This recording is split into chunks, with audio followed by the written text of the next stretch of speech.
Mes chers amis, si je m'adresse à vous aujourd'hui, c'est car j'ai fait une grande découverte. Effectivement, je sais où est Xavier Dupont de Ligonnès en ce moment.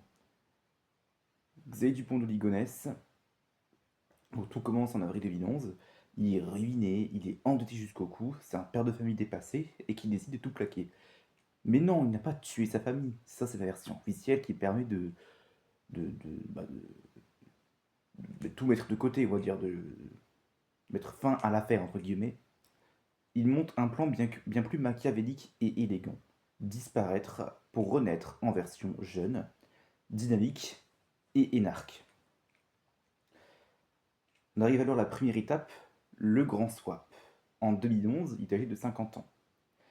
Il fait de la chirurgie pour ressembler à un homme qui, à l'époque, est beaucoup plus jeune, 33 ans. C'est ainsi que Xavier Dupont de Ligonnès devient Emmanuel Macron.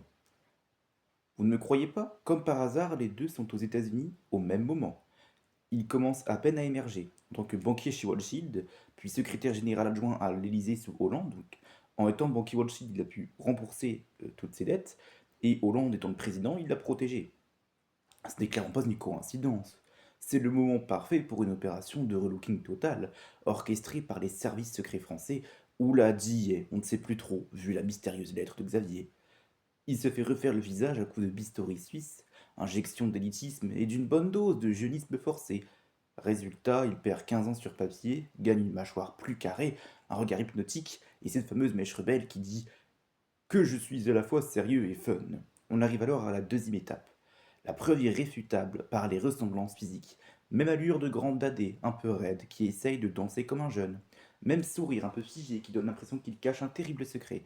Ou simplement une dette colossale s'il ne l'a pas remboursée.